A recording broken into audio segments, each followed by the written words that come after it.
Hey, good evening and welcome to the Paranormal Lens podcast. My name's Chad Thomas, I think, um, accompanied by Jamie Widener. But wait, There's more. there's more.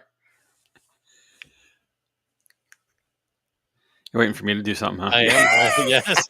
But wait, there's more. There's Kirstin. Hey, there's Kirstin. Hello. Kirstin, Hey. welcome.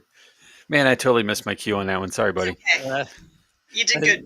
and I missed this one too. It's all good. So here we are. There's three of us now. We're so glad to have you with us, Kirstin, and we really appreciate you jumping in and filling that third seat. It's been empty for a long time. So, what have you? Go ahead. Thank you guys. So there's that. So what's been going on this week? Well, Jamie, let's start with you. Oh, it's been a blur as usual. You know, the stuff, the things. I don't know. You really don't. You know, I think about it like 4 minutes before we come on. Like, oh, what did I do this week? And then there's just not enough to recap it all. If I can't remember like specific things, I guess that's good, right? Like nothing too high, nothing too low. Yeah. All the stuff in between. So yeah, it's one of those things where it's cold out now. Like apparently we've skipped fall. Like welcome to Pennsylvania, right? It's summer, then it's winter, and then there's it. So it's been too cold to do anything like outside stuff. So I've been working on indoor projects, and none of them have come to any fruition to be done yet because I have to go outside to get stuff. So yeah, we'll figure it out by the spring. All right. The winter lasts like 7 years here too. So well, yeah, definitely. So what about you guys? Go ahead, Kirstin. Well, it's just been a lot. Doing a lot with the baby, so going through all that.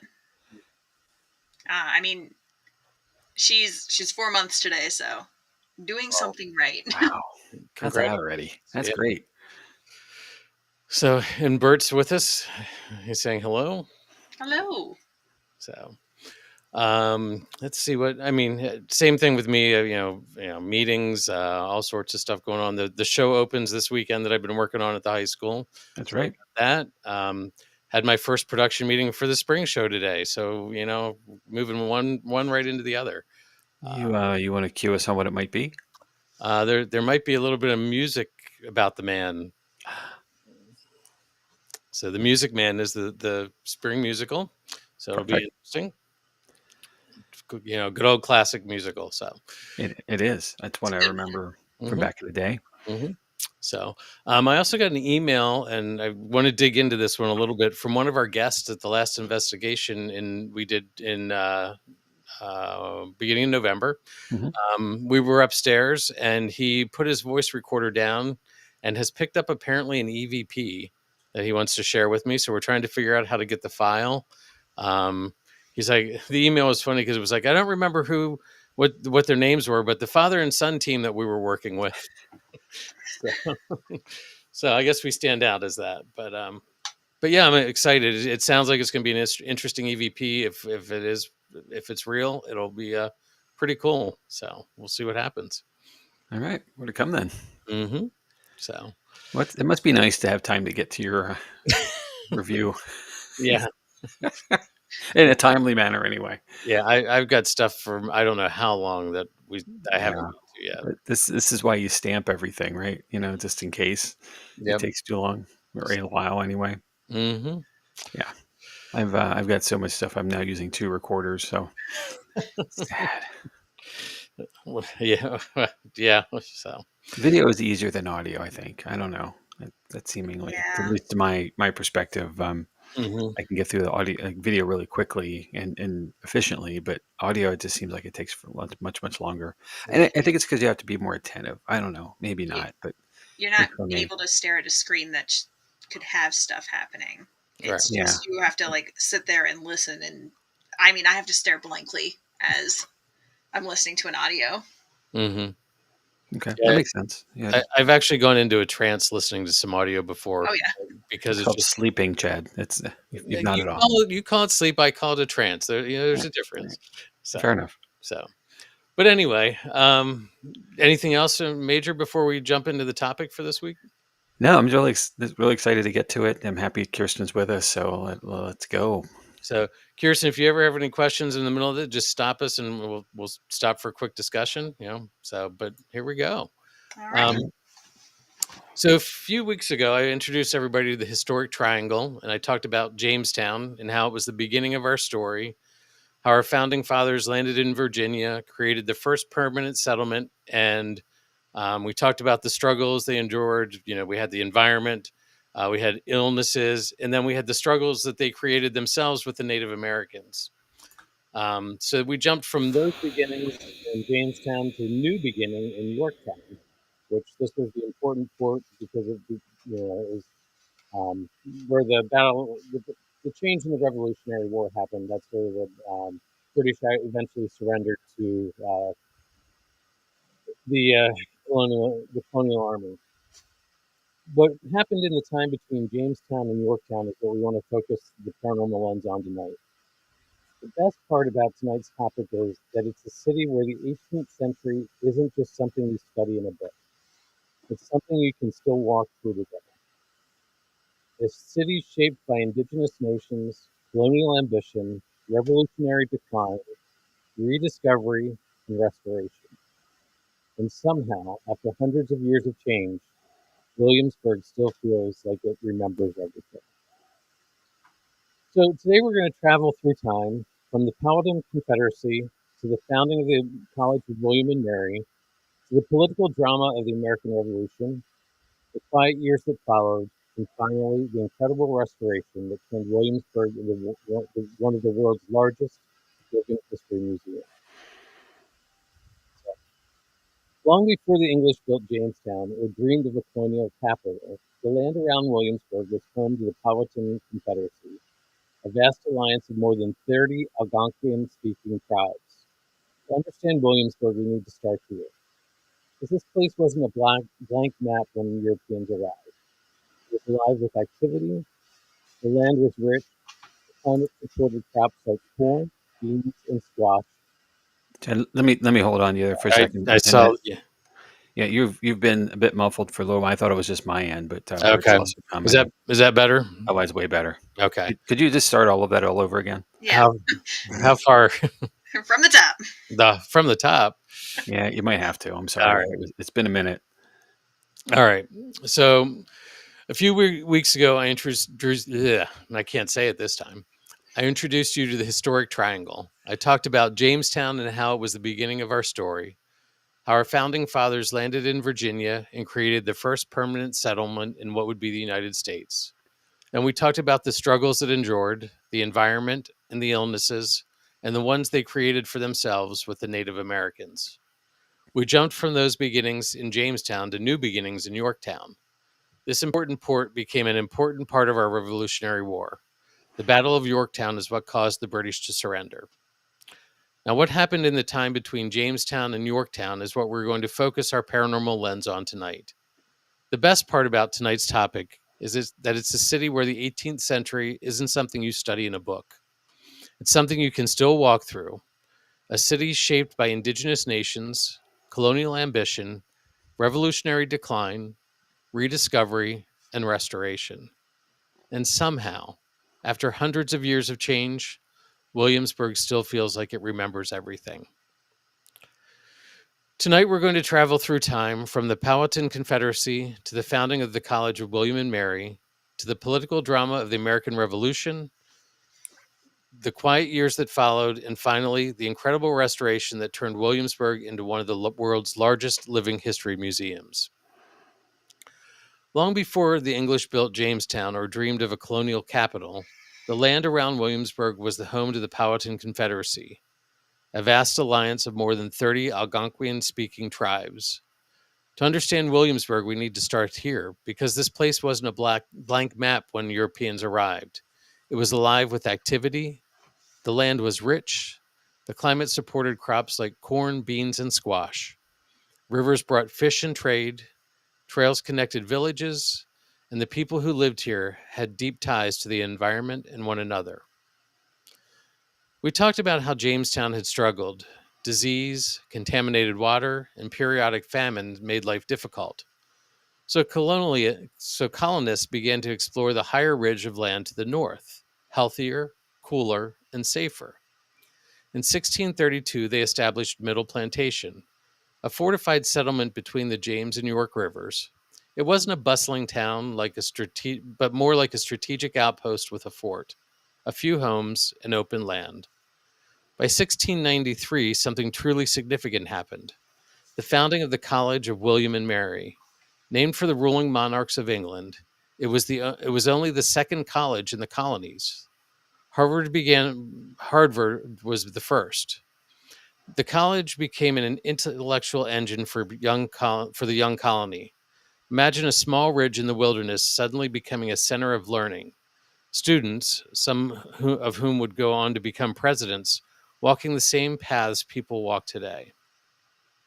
I just can't imagine that in the middle of the nowhere, this college popped up. It seems pretty intriguing. So, Middle Plantation was still quiet, but it wouldn't stay that way for long. A few weeks ago, I discussed how in 1698, the State House in Jamestown burned down.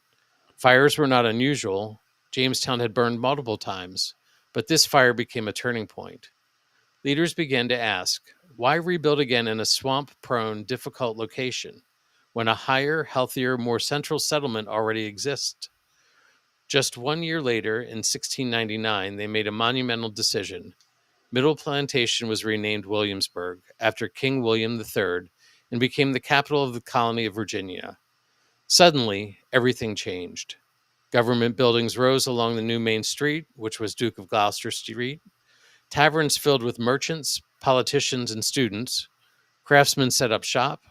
Mansions were built. The wealthy elite created a sophisticated social world. There were balls, horse races, elaborate dinners, and political debate. This wasn't just a town, it was the center of power in the largest and most influential colony in the British America. The capital housed the House of Burgesses, the first elected legislative body in the New World. Inside, discussions took place that helped define early American political identity. The governor's palace became a symbol of royal authority, grand, polished, and intimidating. The governor's residence reflected the empire's reach, yet it stood in a town that would eventually help break free from that empire. Williamsburg was alive, influential, and at its peak. By the 1760s, Williamsburg became a hotbed of revolutionary spirit. The Stamp Act, the Townshend Act, and the Tea Act, each new British law sparked anger and debate. Williamsburg's educated elite and fiery orators gathered in taverns and private homes to argue about rights, representation, and liberty. And then, in April 1775, an event called the Gunpowder Incident ignited tensions. Royal Governor Lord Dunmore secretly removed gunpowder from the colony's magazine. Word spread quickly, and armed militia confronted the British authorities. It didn't erupt into a full-scale violence, but it came close. The message was clear. Virginia was on the edge. By 1776, the colony formally joined the revolution. Williamsburg no longer represented royal power. It represented resistance. But something else was happening too. As the war intensified, Williamsburg's position, low-lying and close to the coast, felt dangerously exposed. In 1780, Thomas Jefferson and other leaders approved the relocation of the capital to Richmond, and with that decision, Williamsburg's golden era ended. Once the government left, Williamsburg settled into a long period of slow decline. The town didn't vanish, but its political and economic importance waned. Homes aged, businesses closed, some colonial buildings fell into disrepair. Others were modified or replaced. Life became quieter, more rural. During the Civil War, Williamsburg saw fighting during the Battle of Williamsburg in 1862, but the town wasn't destroyed, and many historic structures survived simply because no one had the money or reason to dramatically change them. By the early 1900s, Williamsburg was a sleepy, modest southern town, anchored mostly by the College of William and Mary. No one could have predicted what would happen next. In the 1920s, Reverend Goodwin, rector of the Bruton Parish Church, had a vision. He wanted to restore Williamsburg's historic buildings, not as relics, but as a living reminder of the colonial past. And he didn't just dream, he acted. He meticulously studied the town's history, tracked down old maps and documents, and began restoring buildings one by one. But he needed more resources. Enter John D. Rockefeller Jr., one of the wealthiest men in America. Goodwin convinced Rockefeller that Williamsburg wasn't just a town, it was a national treasure. Together, they launched one of the most ambitious historic preservation projects in the world.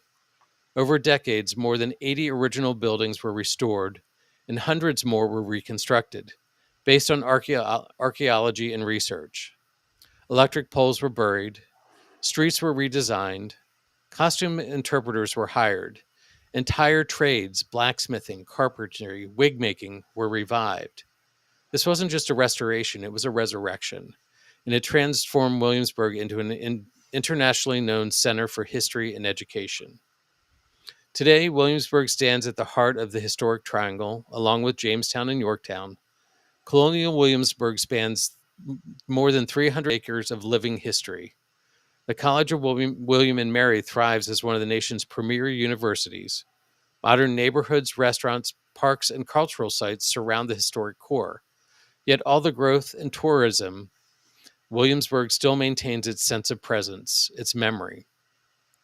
Walking down Duke of Gloucester Street, you're not just exploring buildings, you're stepping into centuries of layered human experience.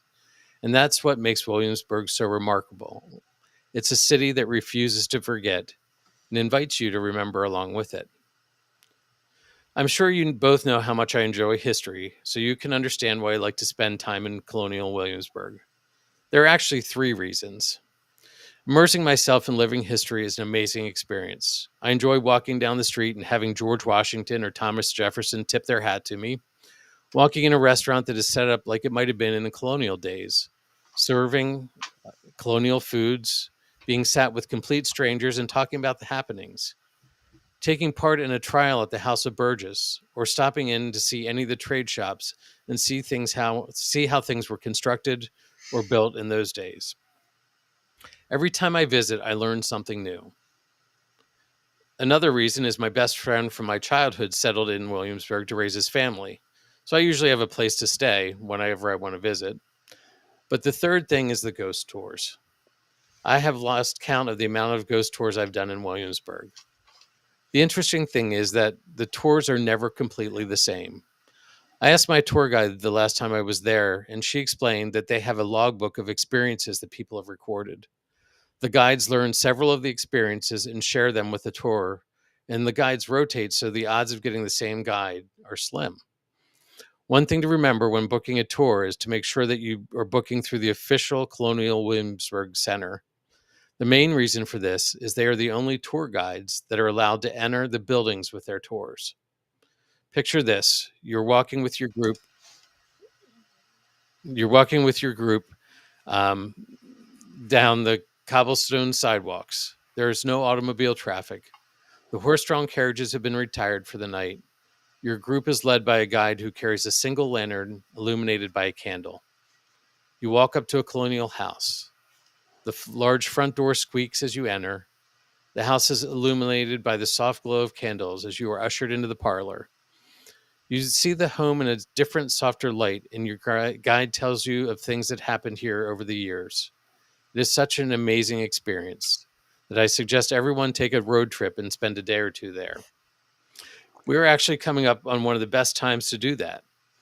In winter, Colonial Williamsburg puts on its festive decorations and celebrates with grand illuminations.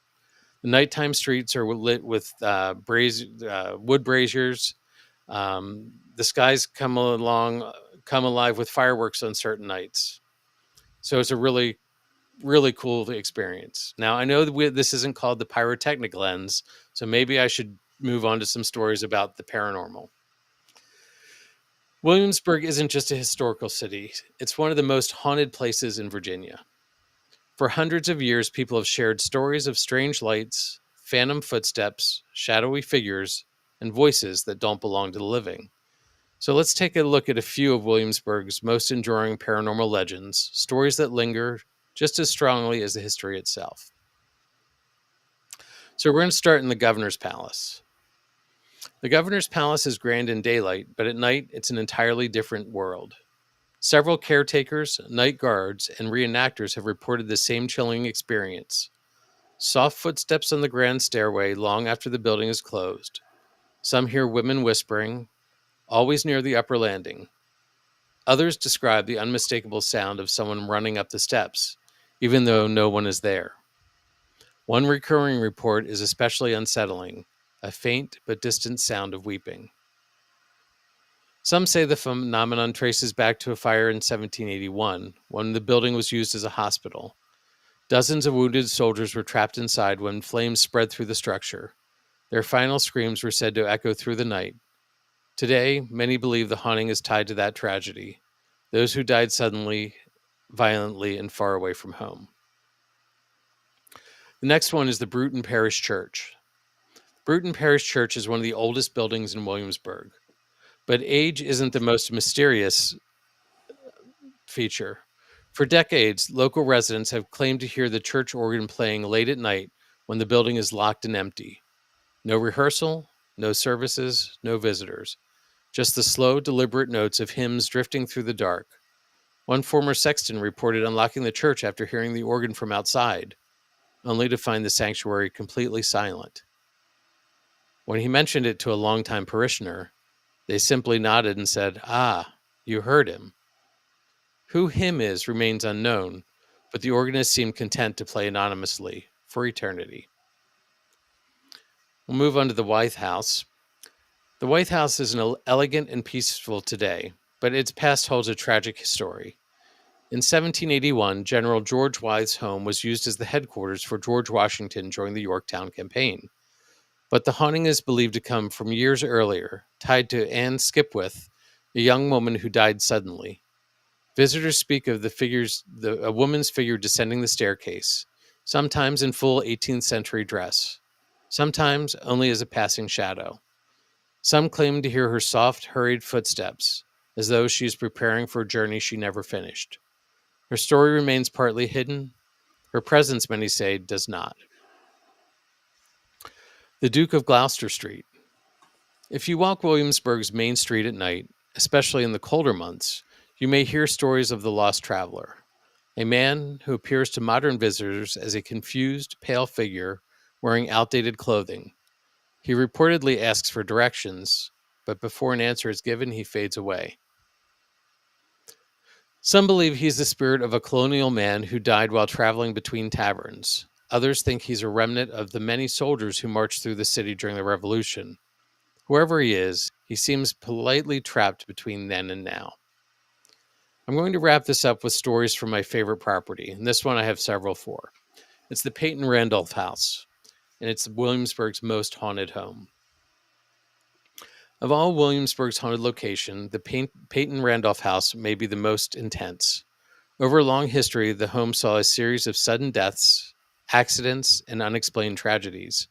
And today it's known for producing aggressive physical encounters, rare in most hauntings, but reported here again and again. Visitors feeling pushed or tugged, cold spots that move through rooms like invisible fingers, full-bodied apparitions appearing at doorways, dark shadows drifting across windows even when the house is empty. One interpreter described feeling a hand firmly grasp her shoulder, only to turn around and see no one. Another reported seeing a man in colonial clothing standing at the end of the hallway, who vanished as she approached. During the 1960s and 1970s, the house was used for lodging. The opportunity to stay in an authentic 18th century home was an opportunity that some people couldn't turn down, or so they thought. Most people couldn't spend an entire night there. The book, Hauntings of Williamsburg, Yorktown, and Jamestown by Jackie Eileen Behrend, tells us the story of Howard Kidman. Mr. Kidman had booked the lodging in the house in the fall of 1968. Mr. Kidman reported that he was resting comfortably when he was awakened by the strange feeling that someone was tugging on his arm. Waking up, he assumed that he had been dreaming, so he rolled over and went back to sleep. A bit later, he woke, startled. This time, he was being shaken violently. It only took a few moments for his eyes to adjust to the dark, and he realized that he was completely alone. Mr. Kidman tells us that he darted out of bed and ran as fast as he could. He refused to go back to even collect the things that he had left there. We can look at this and say, wow, a documented history from 57 years ago. But we have an even older one that probably is one of the best and most credible witnesses to discuss the spirits of the Peyton Randolph House. The Marquis de Lafayette. He stayed in the home during his return to Williamsburg in 1824. He wrote of his ghostly encounter in a letter to a friend. He stated, "I considered myself fortunate to lodge in the home of a great man, Peyton Randolph. I remembered it to be a fine and elegantly decorated building in which I looked forward to residing while in Williamsburg. Upon my arrival, as I entered through the foyer, I felt a hand on my shoulder. It nudged me as if intending to keep me from entering. I quickly turned but found no one there. The nights were not restful, as the sounds of voices kept me awake for most of my stay." This documentation is pretty interesting, but for me, the best story comes from a former security guard named Pedro Jones. Mr. Jones worked for the Colonial Williamsburg Foundation in the 1970s. His job was to make sure that all buildings were secured and all candles had been extinguished. He entered the Peyton Randolph house through the back door. After clearing the first and second floors, he went to the basement to make sure it was secure. This was used for a break room for the interpreters, and a magazine on the table caught his attention. After looking at the magazine, he headed up the steps to exit the building. Halfway up the steps, he realized that he had not turned the lights off, and there was no switch at the top of the steps to do that. He went back down and turned off the lights. Halfway up the steps again, he heard what he described as a moaning sound, and he couldn't move his feet off the steps. He could move the rest of his body. His first instinct was that someone was there with him, and he went to pull his service weapon, only to realize that he was alone and that he may injure himself, so he decided to reholster his weapon. Unable to move his feet, he used his radio to call for help. It was a very long 3 to 4 minutes before his lieutenant arrived. When his supervisor knocked on the door, his feet were released. He rushed up the steps and opened the door. The lieutenant was standing on the other side, and he took one look at him and said he looked white as snow. Now, Mr. Jones is a dark-skinned African American. They and several other people searched the house and found nothing amiss. It took him 3 to 4 weeks for him to go back inside that house. Even skeptics admit something is very strange here. Mr. Jones's story is available to watch on YouTube, and I will share the link in the chat and in the show notes later. There are many, many stories, but I know Mr. Dills is on next week, and I didn't want to go 2 hours tonight. So I'll wrap it up with this. History leaves marks, some physical, some emotional, some maybe something else. In Williamsburg, the past is more than preserved. For many, it's still very much alive. Maybe that's why the city feels different when the sun goes down. Softer, quieter, but never truly empty. What we do know is this: wherever human stories run deep, love, loss, war, hope, echoes tend to linger. Whether those echoes belong to memory or something standing just behind the veil, it's up to you to decide. But before we talk about this, let me share some of my sources. As I mentioned earlier, The Hauntings of Williamsburg, Yorktown, and Jamestown by Jackie Ellen Bedrin. The Colonial, www.colonialwilliamsburg.org /about/history of Colonial Williamsburg. www.williamsburgva.gov /488 encyclopediavirginia.org /entries /colonial Williamsburg. www.wm.edu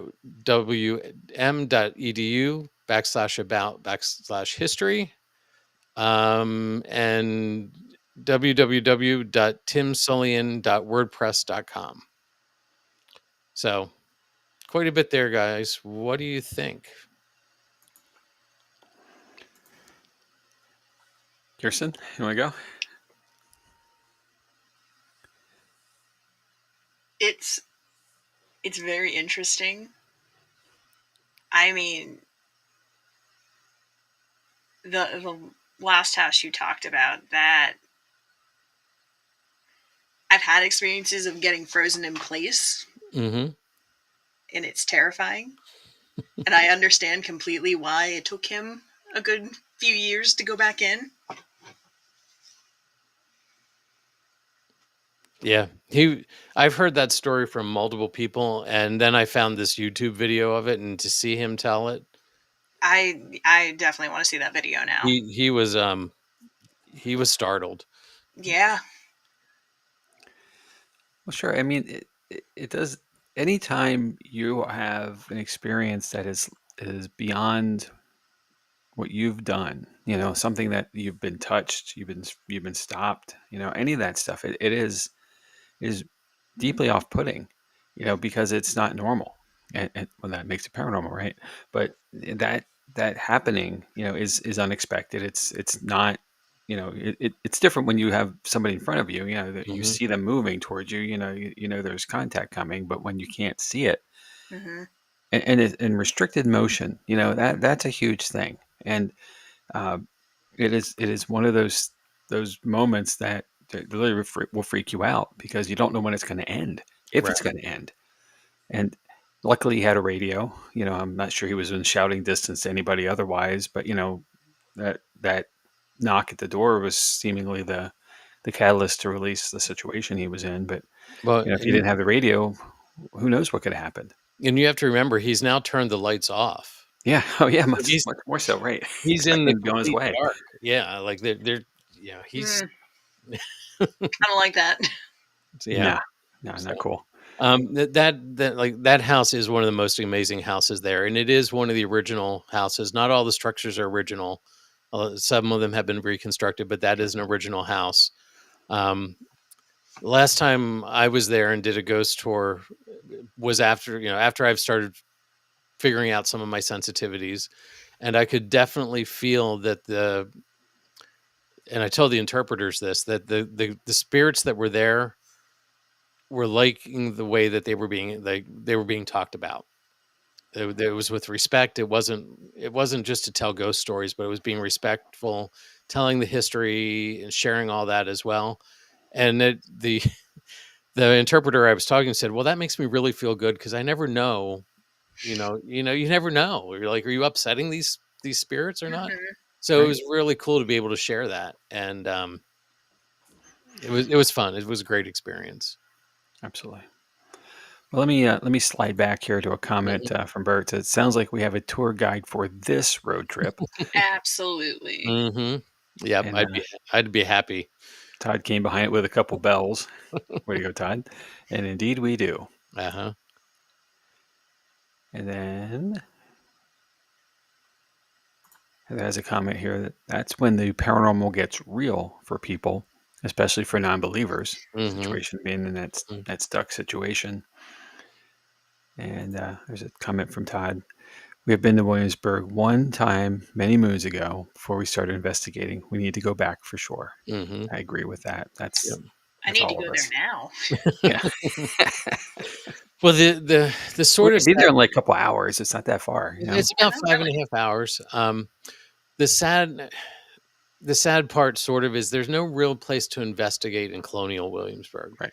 And I understand that because if they opened it up to one person, they'd have to open it up to everybody. Mhm. And it just, I don't, you don't want to disrespect that. You don't want to, I don't think it's quite like Gettysburg where you could walk around this with a voice recorder and an EVP, then you're not going to get in trouble for that. But Right. you can't go into a building and investigate. So Still, I think it would just be cool to go down there. I mean, like you said, when you were doing ghost tours, you were still getting that energy and stuff. And I think Right. it'd be just interesting to go see. Mm-hmm. I mean, when you're sensitive, you can't stop investigating when you're Yeah. you know what I like. Yeah. So you definitely have that interaction, and it's really cool. So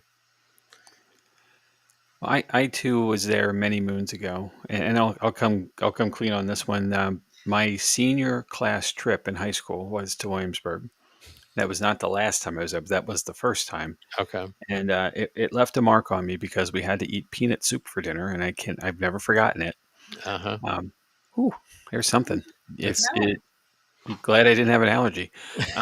Would have been a way to find out, right? Uh-huh. But it was as a high school kid, senior high school kid, history even then was a very much of an interest to me, and never having growing up on the East Coast, you have colonial history. It's us. That Right. is us, and you don't get to see it though, other than old buildings anywhere else. Here, it's culture. It's immersive, Mm-hmm. and that's really besides the peanut soup, that's really what stuck to me was the depth, and everybody, and obviously guests are separate from this, but everybody who is working is on, and Right. it was fascinating to come across folks, just in the streets and, people in character, of course, but coming to them and they just strike up a conversation with you like you're one of them in their era, in their time.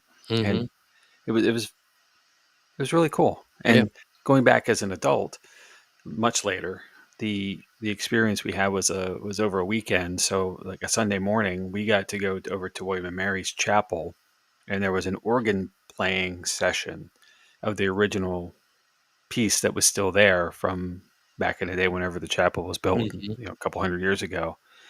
And it was moving. It was really cool. And the place was full. And this is one of those churches, we align our pews now to face the altar. They are aligned on the walls. So everybody had to turn and Mm-hmm. pivot to see the altar. It was Mm-hmm. really neat to see that because it hadn't been refurbished to a modernization. Right. But going to the point of, that's the whole gist of that's off campus, if you will, from Right. technical Williamsburg, but Mm-hmm. it's still part of it. It's all of it is wrapped together Mm-hmm. as history should. And you talk about the seats there in Bruton Parish. It's the seating is like stalls. Like you had each family had their own stall. Yes. Yep. I know So you that. would walk in, and some of the people would be facing the front of the church, and the rest of the people would be facing the back of the church Right. because that's how the seats were. And in the winter, they would put a little heater in the middle of your stall because it was so cold. It's and I know you at one point you were interested in archaeology, if I remember correctly, Jamie. True. There are times when you can go down to Williamsburg and they are working on a dig because they've discovered something new, and they will actually they get to a point where they'll actually let teenagers get in and help dig. They won't let adults do that, but it's not fun. Yeah. It would. I just think that'd be so cool. It'd be such a great experience. I've taken the kids, and we've done the court, in the House of Burgesses. So many people, they fill that place up, and the first 25 people are sitting in the court. Yeah. Up in the seats of they're the court members, and then you've got the people who are in the house, and they're told what part of the story to tell, and it becomes interactive. And some of the places you're given a card, and here's your story, interpret it for the rest of the people, and it's really cool. I've been down on President's Day, and you have George Washington speak, you have Thomas Jefferson's, because they've learned these parts. The guy who plays Thomas Jefferson is just amazing. He's well known around the world. And it's more than that too. It's museums, it's art museums, it's all that sort of thing.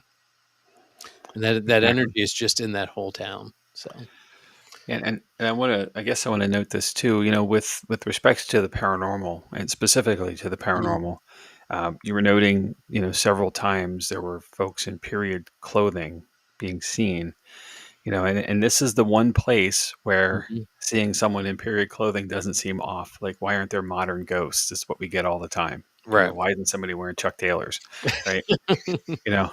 So here, at least even the ghosts are in period Right. costume. So, but and that makes it seem more sensical to the experience you're having as well, because even though time has moved on, like the the city, the town, whatever this is. I mean, whatever the municipality actually is, whatever it's called. But it has obviously modernized. The things around Colonial Williamsburg is very current.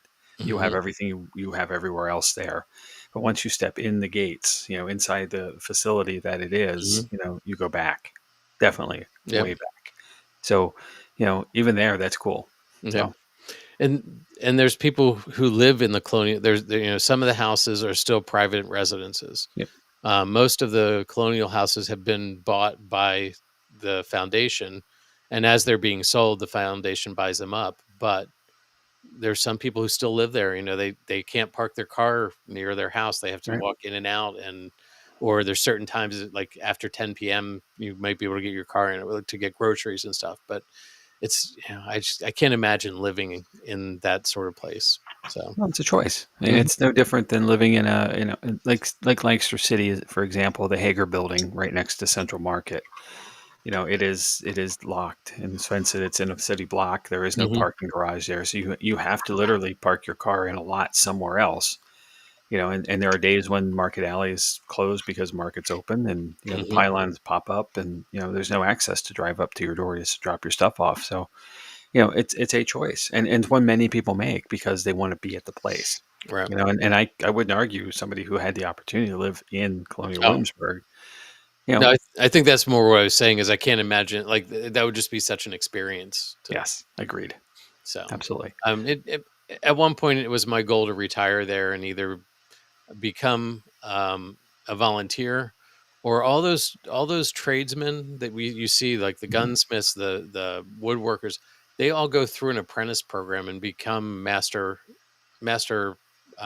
craftsmen.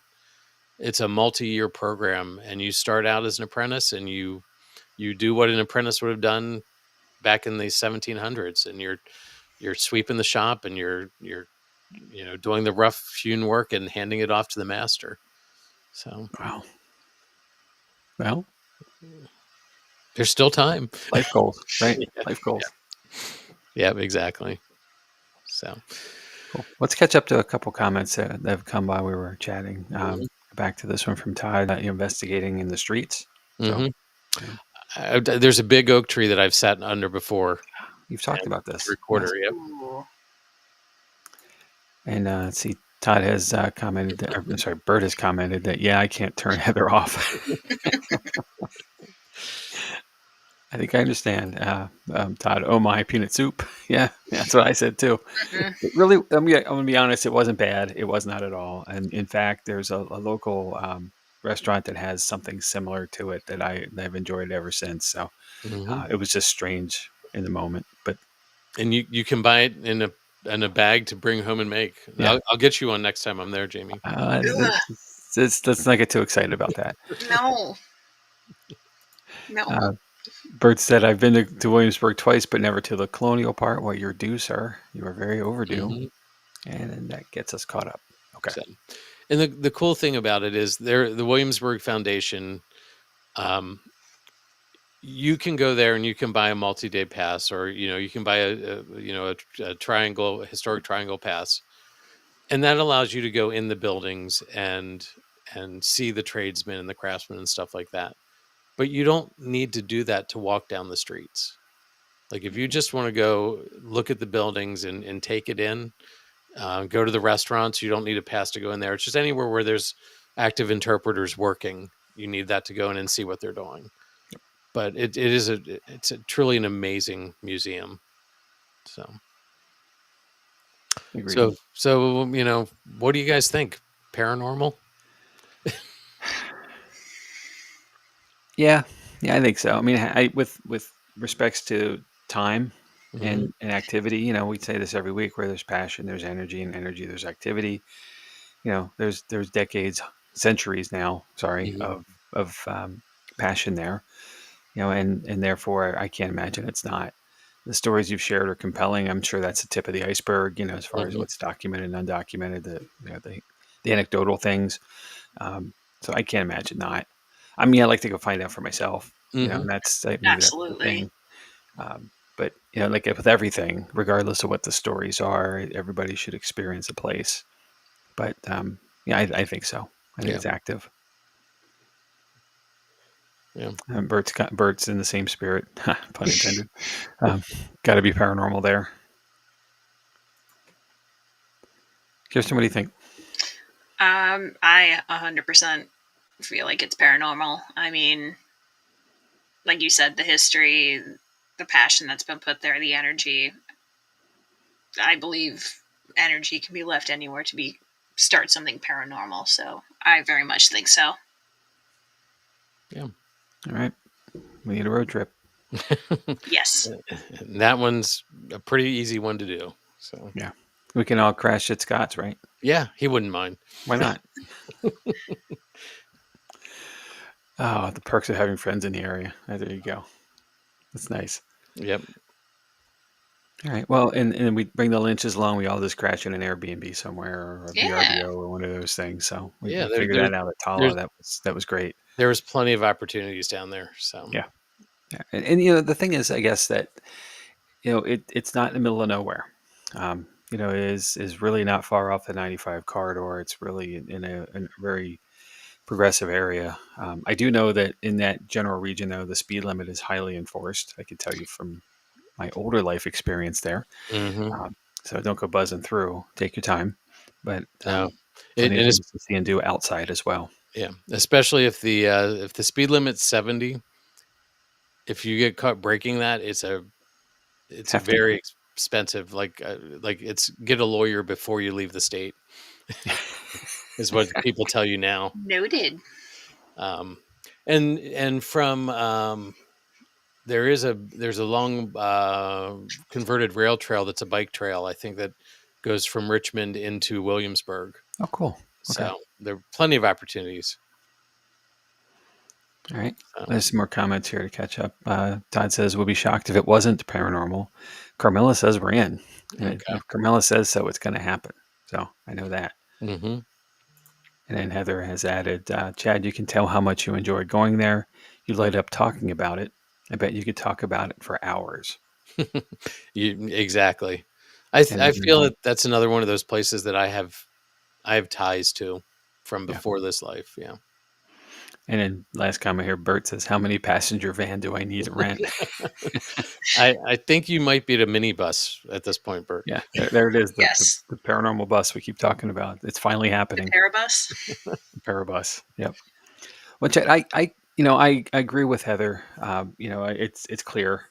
I felt the same way, and I'm not stepping here to take it away, but I felt the same way doing the episode on Harper's Ferry. In West Virginia. That's my place that I love. I've been going there since I was a kid. Mm-hmm. Every chance I can, I go. Every time I go, I learn something different about it. And the history in that area and that tri-state region. There is so much depth there, and obviously Williamsburg has the same. Yep. There's a comment to adjust to the speeding. Yeah, Ty says, "LOL." Yeah, Virginia don't play with speeding. They do not.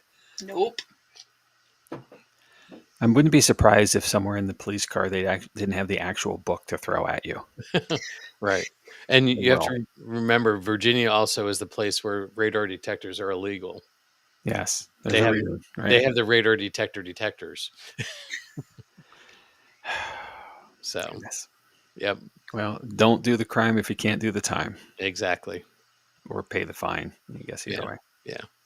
So, on our trip to Florida in a couple of weeks, I'm going to tell Alex, don't speed through Virginia. Yep. Mm-hmm. It's going to take all day no matter what. It's going to take longer when you get pulled over. Yeah. Yeah. So, well, that's all I have on Williamsburg. Like Heather said, I could talk for hours, but All right. Well, we'll be respectful of time. No problem. Mm-hmm. Yeah. Let's see what we've got coming up then. And next week, here he is, our good friend Steve Dills. We're calling it an evening with Steve Dills. He's with Transcend Paranormal down in the greater Richmond area. So he's a local to Williamsburg and the Triangle, as well as a lot of other places in the area. Transcend is a great team that covers a lot of territory in Southern Virginia. The Hanover Tavern is their home base. So we're going to let Steve talk about just about anything he wants. I've got a few things I'd like him to queue up to him. Mm-hmm. But we're going to just hit play and see what happens next week. So we joke a lot, it could go hours, and it might, because it has. This will be his third visit with us. But use the restroom first, get a snack, get a beverage, and to settle in somewhere comfy, and we'll let it play out, see how it goes. Yep. Then after that, we have another week with guests from Ron and Lourdes with TDSE, or the Digital Seance Experience. We haven't seen them for a little while now. I think the last time they were with us, we did the Queen Mary episode back in season 2. So it's been a minute, and we ran into them in Gettysburg over the summer at the Bash, but we haven't had much time to have a conversation for a while. So they're overdue, and they've been with us before. And same as Steve, we're gonna let them do whatever they want to talk about. So got a few questions to see where they are with progress on TDSE and all their breakthroughs there. But otherwise, this could go anywhere. So anything paranormal is on the table. So we'll see how it goes. And then following that, on the December 9th, we're going to do our third volume of Urban Legends. We have a special guest there, Corey Asperl, a local guy, a friend of mine, who is always asking, did you know about this? Did you know about that? And so, he said, hey, Corey, come on, come on the show. Let's let you do it. So he's excited. I talked to him today, actually, a little bit about it. So, but that's to come. And then December 16th, coming off of Chad's vacation, Chad will be off air next week. So hopefully we can make all this work. It's no pressure, right? But so far it's working. So, hey. But with that, we're going to have an update on his trip. Plus, I believe there's a side trip to St. Augustine to the lighthouse. So that's why it's the topic. Yeah, there is. Tickets were printed last time we talked. So, okay. And then coming up behind that, right before Christmas, I'm going to cover the glowing people of Barranco de Bajos, which is in Spain, and quite an interesting tale there. I won't tell too much yet. It's so far out, we might forget about it by then anyway. Or Jamie, we might reschedule that one because Kirstin's got to get a turn. That's true. We can. I mean, the 23rd is also the day before my birthday, so. Oh, well. We could sing happy birthday, the whole episode. Please don't. Okay. Well, we'll figure that one out. And so there may be updates to the schedule. You know how we are. Yeah, we're flexible. So yes, it's yours if you wish it. No problem there. All right. And then we have one more upcoming event for Jott-Nyx Paranormal at Booby's Brewery in Mount Joy, PA. It's going to be on December 6th. So that's a few weeks out yet. We got to get through Thanksgiving first, but tickets are still available. And but this will be our last investigation at this location. We are stepping out as the host team. I don't know that there is a replacement or a substitute team for us, someone else coming behind, so there might be a lull there. But if you've never been and you're interested in doing, now is the time, just to be safe. And tickets are available at boobiesbrewery.com. That's BUBES, not the other way. You'll get something uniquely different if you type that into your browser. Just so you know. Not safe for work.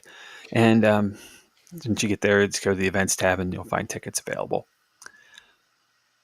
All right. And lastly, obviously you found us here tonight, either live on Facebook or YouTube or later on the streaming services. But if you'd like to touch base with us or check in, our website is JOTT-Nyx.